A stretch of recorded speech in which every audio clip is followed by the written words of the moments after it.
Welcome. All right. Thank you so much. I'm Elizabeth. I did a little slideshow. So I'm talking a little bit about, like the business money mindset kind of stuff, and then we'll get a bit into investing. So I'm going to try and share my screen here. Okay, here we go. Here's my little, okay, can we all see this? All right. Business and finance. Okay, where are we? We're going. All right. This is about me. I am a business consultant. I work with some of the wealthiest people in the world. This is me and the Crown Prince of Dubai. And this is me with the son of the ruler of the United Arab Emirates. I work a lot in the Middle East and Turkey and Asia and different places on business strategy for governments that often own companies and conglomerates. And I'm kind of the person that is the devil's advocate. I'm the one that says, no, that doesn't sound like a great idea. And here's why. And as we were just talking about charity work, I also do a lot of charity work around the world. These are some children in Indonesia. From the people that I've worked with, I've learned a lot about investing, but I don't handle their money. I just do with them business. And I don't handle anybody's money. I just teach investing. I have several portfolios. Here's one of them. I've done extremely well over the years, and it's just doing, this is not NFT, this is not Bitcoin, this is just stocks. All right, so let's get into money mindset for business. And I think some other people have definitely touched on this, is you must manage the money. You have to have the mindset of, it's a job. You have a job, but your money is a job too. And I think a lot of times people just kind of put the money by the wayside, and they get all messy at tax time, and they're not really analyzing, and they know it goes up and down, but they're not looking at patterns or whatnot. So you have to manage your money, treat it like a job, and you have to scrutinize everything. And always be asking the right questions about your money, what's happening in your organization, even if it's just you, and also asking the right questions of anyone that you come across that is providing you any kind of financial service. And as we talked about in a breakout room, we got a little bit into the conversation of, remember that people and institutions are seeking their own benefit. And I have seen this, and I've heard other people talking about it today, is, these people are salespeople, bottom line. And I was sharing with the women in one of the breakout sessions, experience I had. I'll give you two quick stories. One was in 2007, 2008, I have a couple different banks I deal with, and I went to one and to reconcile my checkbook, because I'm still old school. And I sat down with the guy. So I just want to see if these checks went through. And he's like, hey, you got some money here. I said, oh, that's in and out. That's just going to part of my taxes, and the rest I'll send to Merrill or Fidelity or one of these. And he's like, Fidelity? And I said, yeah. He goes, they're insolvent, right? I said, actually, that was Bear Stearns, number one. I said, and number two, I'm having dinner with the daughter of the CEO of Fidelity next week. I'll make sure to ask her about it. So basically, he was trying to say that, you've made a stupid decision. You shouldn't have your money in Fidelity. Put your money with us, or buy, and it was just ridiculous. More recently, I have another bank, and it's another account, money in, money out. And the guy in there was, hey, how's business? I said, yeah, it's great. Everything's fine. He's like, about these PPP loans, right? And I said, yeah, I heard about them, but, it's not for me. And he's like, well, it's free. And he's going on. And to the point, I was like, what, let me think about it. And then, later I was just like, look, I'm a wealthy person. I'm a multimillionaire. I really don't, need this. And he just wouldn't stop. I said, let me think about it. So the next time I went in, I swear to you, I walked in, his face was the biggest smile you ever saw. And the minute I said, I'm not interested, the mask fell. And I was just like, and I'm thinking, your bank makes money every time a PPP loan is processed, and banks do this all the time. So you always have to remember, even if it's, even a Fidelity or a Bank of America, all these places, these people are salespeople. So you always have to be able to ask the right questions, because you're the manager, and just the reality we live in, we need to be thinking about these kinds of things. With your business, what you need to be working on, limited cash flow and inconsistent cash flow are definitely issues businesses need to be thinking about. You need to be using budgets, people. I know it's not sexy. I know it's not glamorous, but all these things that you do, not just help you manage your money, but help you like find the money that you can invest to help yourself or help your business.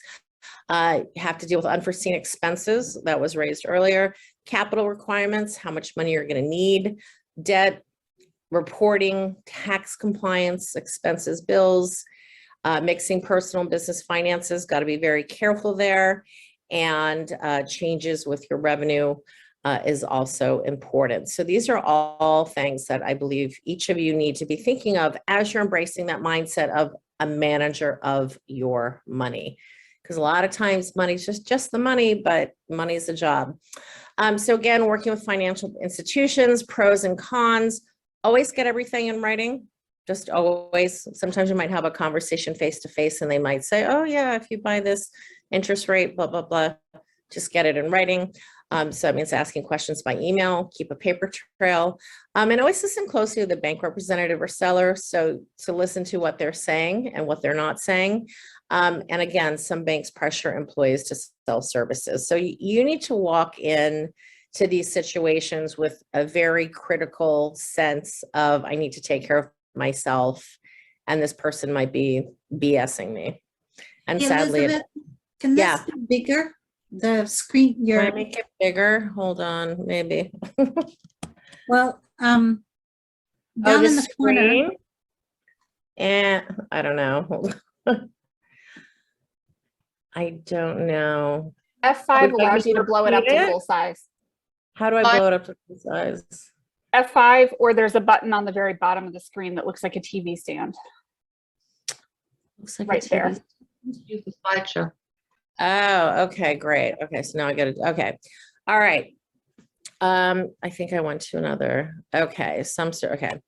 Next one, financial institution pros. So, a lot of times I don't want to scare anyone off to working with various financial institutions. There are some good things with working with them. It's easier sometimes to manage your daily financial tasks. It can be easier to borrow, when you set up a business account. And the representatives do know solutions. And if they are a good salesperson, because remember they are salespeople, they will know what kind of services that you might need. And some of these services might include, invoicing, credit card, or these types of solutions. But there's some cons as well, which include the cost. I think I heard Haley saying before, some banks have some costs and some have others. Also being charged for services not being used. Sorry. What just happened? Sorry. Charge for services that are not being used. Sometimes they'll sell you a whole package of things that you only needed one thing. So just be very aware of that. Various fees. And sometimes your business is not ready for something. And I'm sure at least one of you is going to say that they have bought something, and maybe it's not banking, but maybe it's online business, some sort of app or some sort of something they subscribed to, and they did it like 2 or 3 months before they actually were ready to use it because they thought they'd be ready to use it, and you've thrown 3 months out. So just make sure you're not jumping into things that are going to cost you until you actually really need them. And, a lot of times, things just come up in life, and that's one way that we can save some money. Also, banks focus on their profits. Bank employees often pressured to sell products. I did give you the PPP loan example. I did the Wells Fargo in the breakout where we just started talking, but that's a great example. Wells Fargo CEO years ago said, 8 is great. That was his slogan. Every single customer, business and otherwise, was supposed to have 8 bank accounts. I don't know many people who need 8 bank accounts. So when the managers pressured the employees to get customers to get 8 bank accounts, and they said no, the employees went ahead and opened them. And it went to Congress. There were congressional hearings. It was this huge deal. Wells Fargo paid all this money. So again, you just have to, with any banking situation, go in, with a critical eye. Ask the right questions and find alternatives. Fees, protections, all these kinds of things are really important. And finding banking alternatives is important as well. So now here's what I think Haley wanted to hear about, was leveraging your business finances. sometimes a lot of people will go in and really try and find the safe option. Some people will say, I'm making consistent money. I've strained, I've got my, kind of house in order, and I'd really like to make my money grow. And some banks sometimes have some safe options, CDs, money market, whatnot. But sometimes those returns are not very good. I don't know. I was talking to someone yesterday and they were saying that they went to cash in the bonds the grandfather left them and realized that they were pretty much worthless. So got to avoid that kind of stuff. But you always want to ask yourself, is investing for your business, as a little bit different than for yourself, is it right for you? Outside of business, it's a no-brainer. Like, we need to invest like yesterday, basically. We need to make our money grow for ourselves. Investing is for the long term. Businesses do require funds, but your businesses need a lot of other things.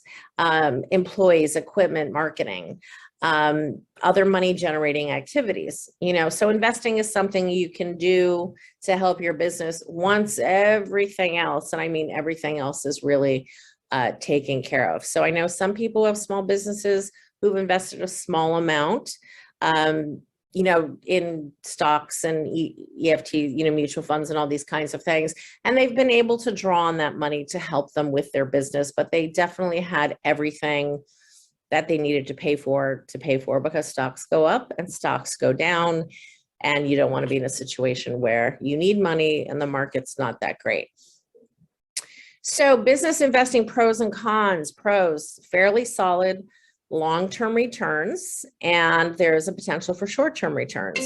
I know people who have invested in business for their business, and they've done really well. Actually, I know some people, there was a day in 2020, it was around March 20th, where the entire market just kind of tanked. And this person invested and did very, very well and was able to sell stocks a couple months later with amazing returns. And that really helped them take their business to the next level. But the cons of this, if you're going to invest for your business, is, once you put the money in, there could be an inability to use the funds for business growth based on your timelines. So it doesn't mean you can't get your money out, but it does mean if you're strategizing to use money for something in the future, that future thing might happen, that launch, that whatever, but then the stock market is doing something else. So I always like to say to people, only invest if you can afford to lose. And there's just, like I said, a potential for short-term loss. That's something you definitely want to consider as well. But investing for your business can be a great way to make your money grow. Now, generally for business, and this also applies to your personal life as well, making money and saving money is maximum profits. And so a lot of times people make the mistake of, I need to make money, I need to make money, I need to make money, I need to make money. And they forget about all the stuff they need to be saving money on, right? Anyone do that in their business? They kind of don't really take a look around to see what's happening with some of their costs and their expenses, because they're too focused on making money. So that's something you have to do. So, and I also like people to do this because, it frees up more money that they can use to invest back in their business or invest in the stock market and whatnot. So saving money in your business, spending audit, conduct an audit, guys.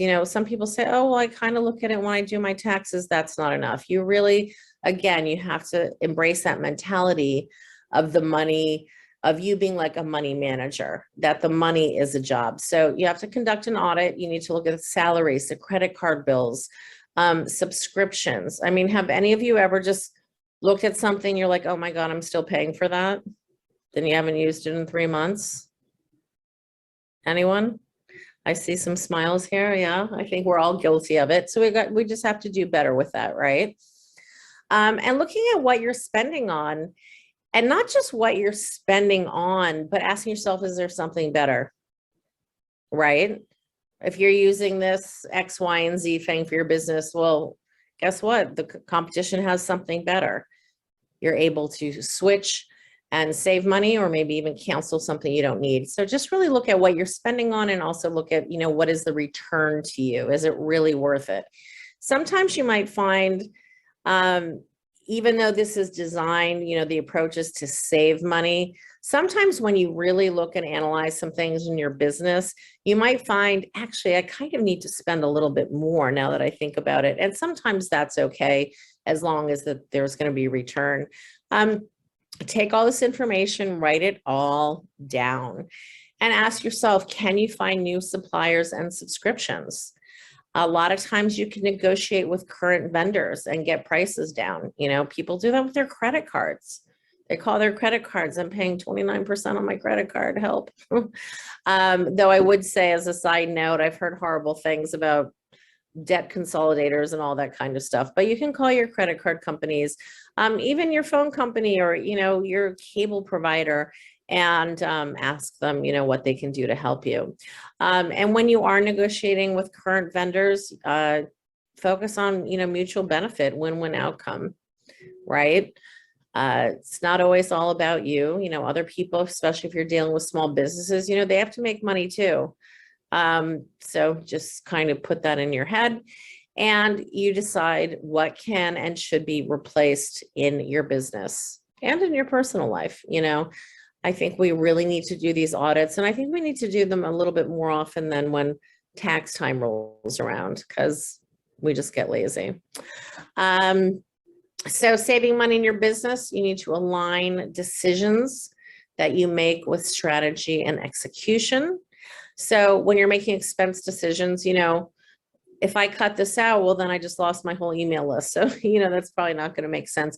I need to make decisions that align with what it is I'm planning on doing, and what's happening right now.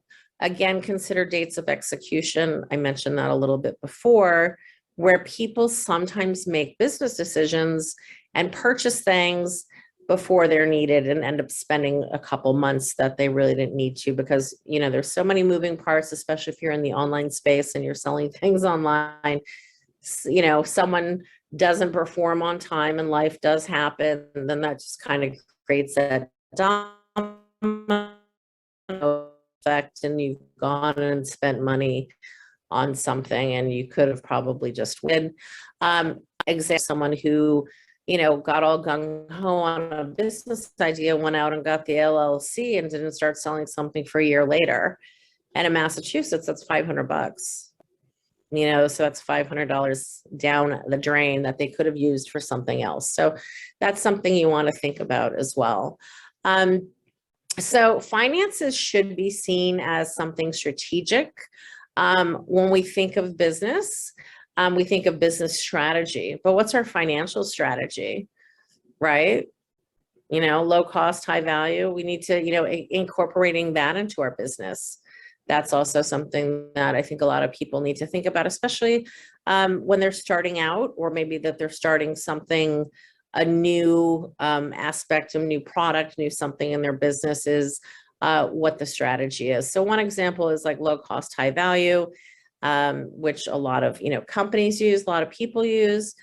Some people do high cost, high value, these different kinds of things. So it's important to think of your finances as strategy, and overall the goal for any personal business, not your product or your service, is efficiency, low cost, to the point that it doesn't affect your value, that you're able to offer value to your customers, but you're able to do it efficiently, right?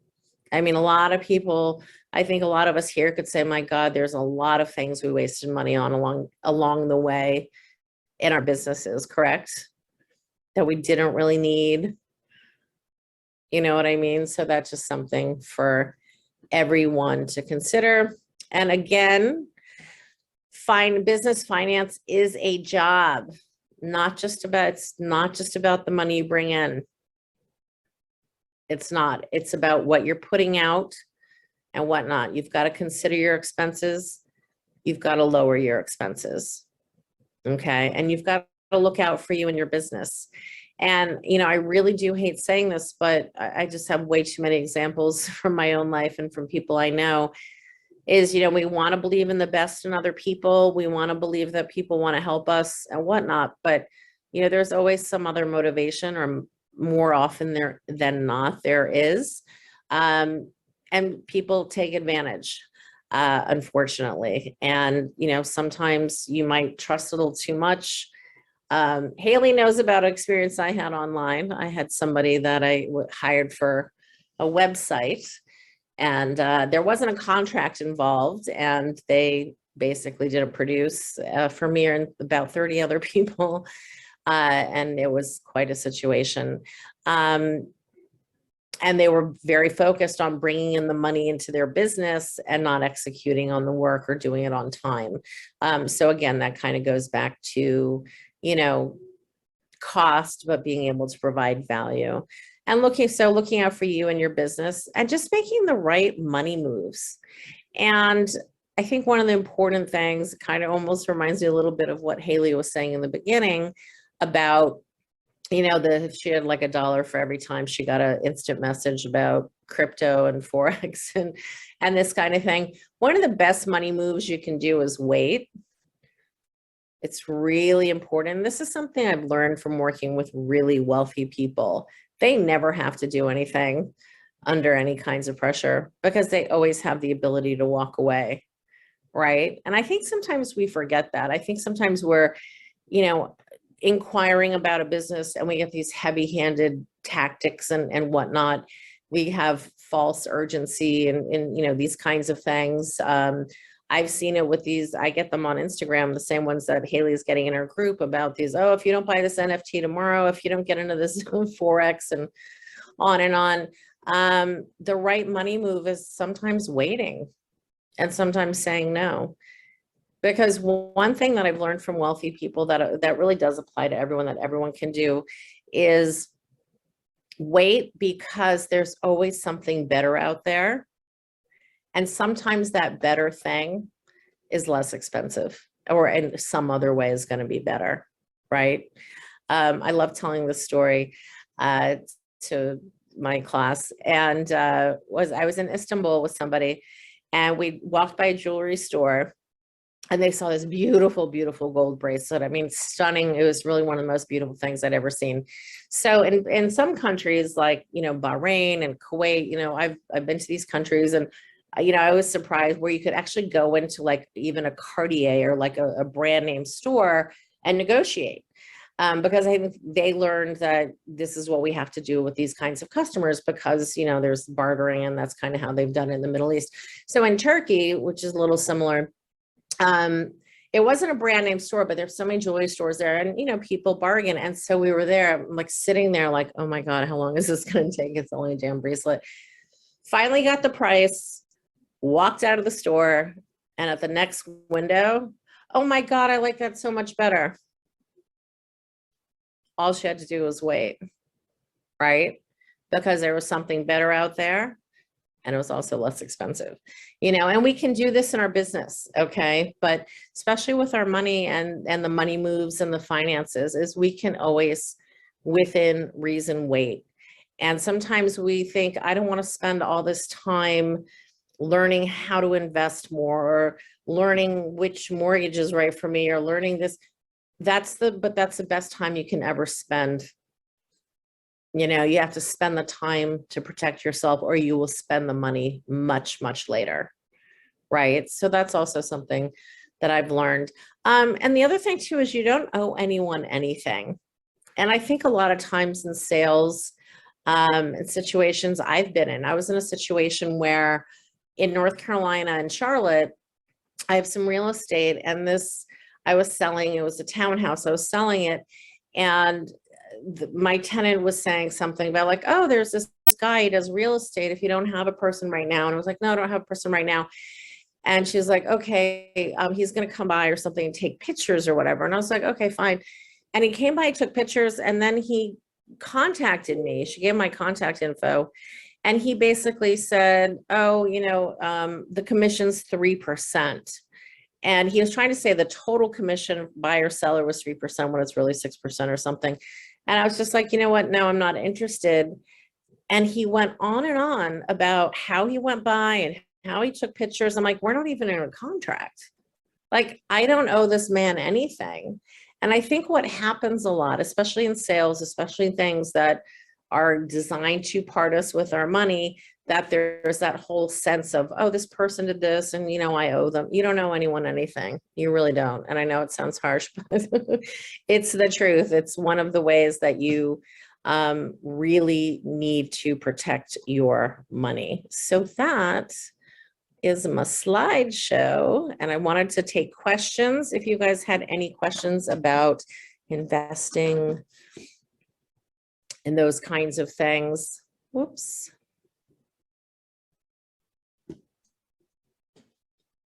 I have a question. Yeah. So what do you use for yourself to know when you've got different people coming to you, try this, do that, buy that, sell that, whatever the transaction is? What do you have a golden rule with yourself that you use as far as, does it feel good, or do I get a warm fuzzy, or like, how do you, what's your radar? You know, sometimes I think people just rub you the wrong way.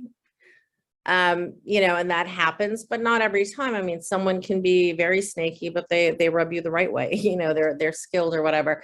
I think it really depends. And I think it depends on the context. You know, for me, you know, for something like investing, I would never invest with someone who came to me.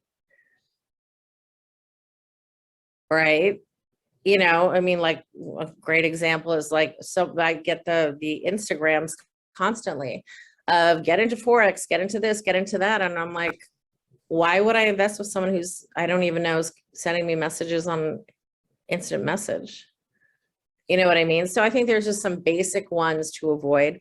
But, you know, you can also, yeah, I think, you know, you can listen to what people are offering or trying to give you, but, you know, you have the responsibility of doing your homework and always knowing in your head, I can say no. And you need to take the time to read the fine print. And you have to, I think, really be aware of just some of the tactics that salespeople use. You know, I have a friend of mine who was looking for a mortgage, and she told the mortgage broker, well, I'm looking at other rates. And he's like, well, if you're looking at with other people, then just forget it. Because he didn't want her to look for better rates. You know, and so I think, you know, just taking the time to do the homework. And then I think another rule that I have about a lot of things in general is once there's one thing wrong, there's often more that's wrong. And so sometimes it's just better to cut ties. And even if you're wrong, you know, so for example, I was trying to, you know, giving the example of Haley, that we both knew this web design person. And so like with that situation, I bought a sales page, I bought another sales page, second sales page was late. And I just chalked it up to, okay, maybe it's late. And I had bought a branding package from them. And then I realized they didn't even know anything about branding because they didn't know what psychographics were. And I asked for a refund. They never started on the project, whatever. And what I should have done, it was my mistake, was they were so late on that second thing, I shouldn't have gotten, you know, I probably shouldn't have bought the other thing. You know, and so a lot of times, like online, I'll see something that's dishonest. Here's another, it's a crazy example, but something like I see all this like QAnon stuff. We've all been seeing the craziness. And I always ask myself, and I always realize I'm so different from those kinds of people, is there have been so many lies that are not true, but they continue to believe. And you have to, you know what I mean? So if you're ever dealing with someone, if they tell a little fib, there's probably a lot more fibs back there, you know? So it's knowing, I think, when to cut people off. You know, some people do go with their gut, and some people have that stronger instinct or knowing, maybe than some other people do. But just always take the time and just do your homework, and always say to yourself, I have to look out for myself. And what is the motivation of the other person? What do they get out of it? Mhm. And also another question, this is what I ask, when we're doing business strategy with the companies and people I work for, is what's the worst that can happen? And can I sit with that? Would I be okay? So I hope that answers. Thank you. You're welcome. Any other questions?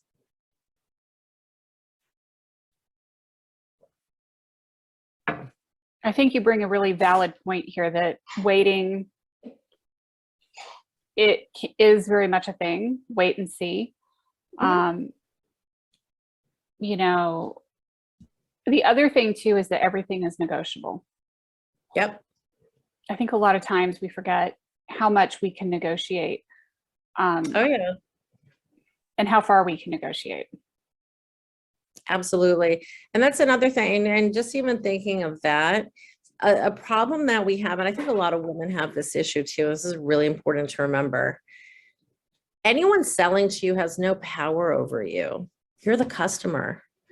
You have the wallet, you have the handbag, you have the purse, right? And I think there's a lot of times, and I've seen this in the online space, where someone's a guru or they idolize someone, or even offline, they're working, someone presents themselves as this powerful person that's acting like they're doing you all the favors. You're the one paying them, right? Remember that. That's really important. And you can walk away and wait. And no one is the be all end all of anything. Trust me. We hear that a lot. Don't you guys hear that? You heard those stories online. Someone said, oh, if you don't work with me, then blah, blah, blah, blah, blah. And it's always some negative outcome. It's crap. And it's true for everything. Mm-hmm. Any other questions, comments? Thank you. You're welcome.